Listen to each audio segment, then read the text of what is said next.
Hey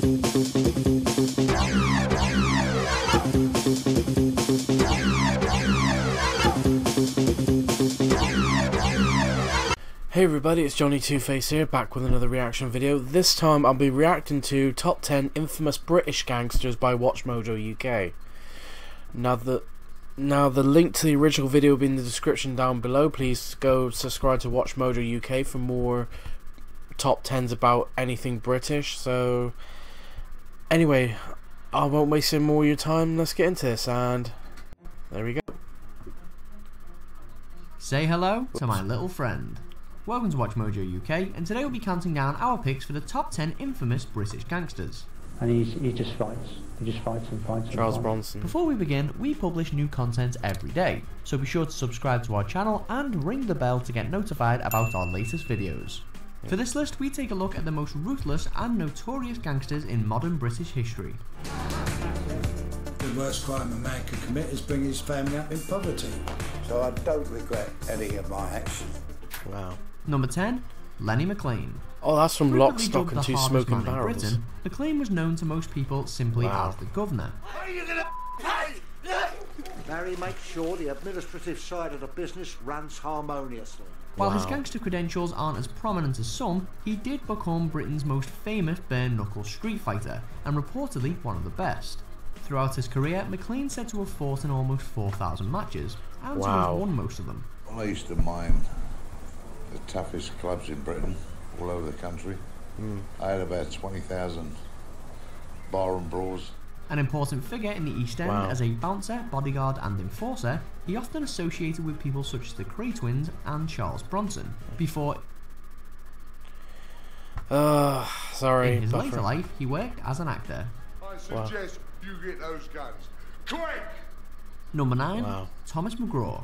Never heard Born of in him. Glasgow, Tam the licensee McGraw's criminal career started off with burglary and armed robbery, and he eventually became one of the most wanted men in Scotland. Wow. In the 1980s, after somehow avoiding a stint in prison after a failed robbery, he began to expand his criminal empire by selling heroin and purchasing numerous clubs and pubs.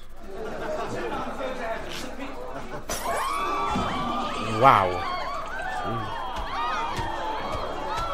He was one of the key figures in Glasgow's ice cream wars, where violent confrontations become commonplace among criminals using ice cream vans as a front for drug sales. Wow. Number 8, Charles Bronson. Oh With yeah, his taste for very fighting famous guards figure. and inmates alike, Charles Bronson became known as Britain's most violent prisoner, and is one of British crime's most notorious figures. They said,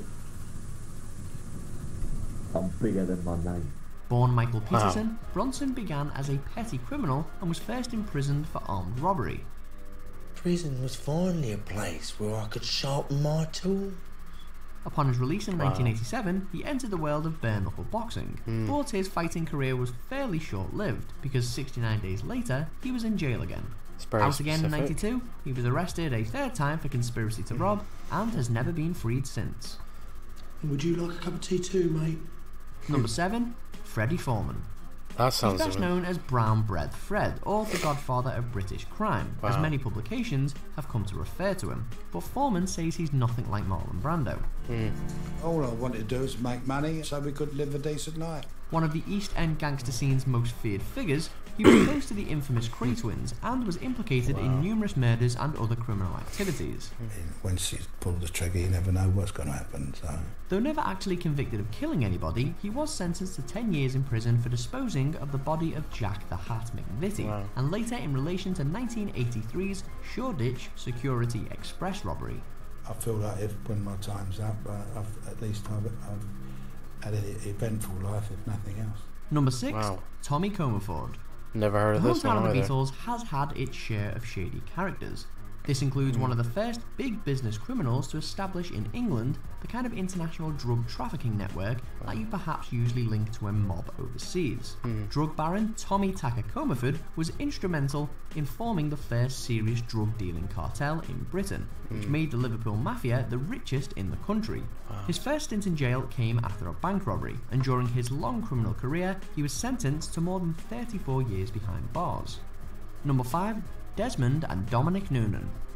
These two brothers were the head of one of Manchester's most infamous and ruthless gangs, which by the late 1990s had become one of the most notorious crime families in the whole of Britain. We don't do everything nice, but you know, we do look after each other. We look after our friends. Involved in drug trafficking, nightlife security, and armed robbery, the Noonans' reign over Manchester's underworld lasted over 20 years. By day it's run by police, by night it's run by gangsters.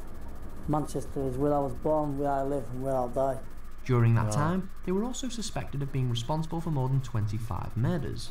Desmond was stabbed in 2005 and died of his wounds, while Dominic is currently serving 22 years in prison for arson, blackmail and sex offences. Shut up, I'll send someone out, I'll beat you up in a minute. Number 4, Frankie Fraser. Frankie Fraser. One of the most recognisable faces in modern British crime, Mad Frankie Fraser was a guy you didn't want to cross. The police say I've killed 40 people, not 41. If they'd have said 41, I'd have really been upset. I hate odd numbers. And the nickname is not just for show. He was actually certified insane during a short prison stint after World War II, a conflict he'd managed not to take part in by deserting.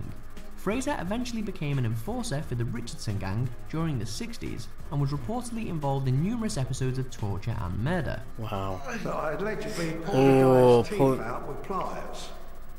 I only wished it had been true. His violence followed him in prison, where he would often start fights with other inmates and guards. That is where I slung Eric Mason out with an axe in his head. Number 3, the Gun Brothers. Heads of the Bestwood Cartel, named after the Bestwood estate in Nottingham where they set up their criminal enterprise, brothers David and Colin Gunn became the city's foremost gang lords. In the 1990s, the brothers had risen through the ranks from petty criminals to underworld figures, a rise largely unchallenged by the city's other criminals. Drug trafficking, protection rackets, corruption and murder became commonplace under their watch, so much so that the city earned the nickname of Shottingham. As their empire grew and drugs flowed in, Colin started becoming more and more violent and volatile, as steroids and cocaine use heightened his worst impulses. Under his watch, even innocents would pay the price of his crimes. Number 2, the Richardson Brothers.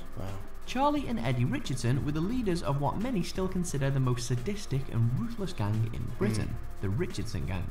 They were often simply referred to as the Torture Gang due to their preferred way of settling scores and intimidating rivals and transgressors. After holding mock trials, their victims could be subject to electric shocks, teeth pulling using pliers, toe cutting, or even being nailed to the floor. The Richardsons controlled South London, but ended up in a feud with the Krays that lasted into the mid-60s. The Richardsons, they were frighteners, really vicious people. Number 1, the Kray Twins. It had to be. The most infamous gangsters to ever call London home, Ronnie and Reggie Kray were the most prominent criminals in the city's East End over the 1950s and 60s. Wow, no.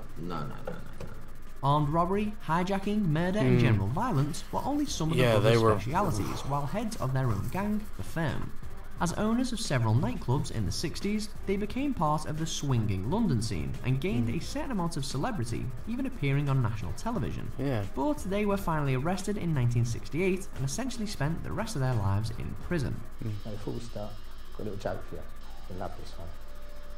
Paranoid schizophrenic who walks into a bar. I still gotta watch that movie. Don't judge me. Check out these other great clips from WatchMojo UK and be sure to subscribe and ring the bell to be notified about our latest videos. And that'll do it. This is a good video. I had a feeling the Kray twins would be at number 1. But the only gang that... the only thing that that I would have agreed with is that I think in number 2 or number 3 I would have put Thomas Shelby in there from the Peaky Blinders. I have seen the TV show, and the thing is that the Peaky Blinders were a real gang in Birmingham in the 1920s, so but you can look that up if you want to. So but I had a feeling the Kray twins would be at number 1 because numerous stories of their vicious, violent temper and the way they used to really torture their rivals was it was nightmare inducing. Because I haven't seen the modern Kray film about the Kray twins with Tom Hardy. I've only seen the old Craig film based on the Craig twins with the Kemp brothers, so that'll do it. If you enjoyed this reaction, please like, comment, subscribe, and I'll upload more videos as soon as possible.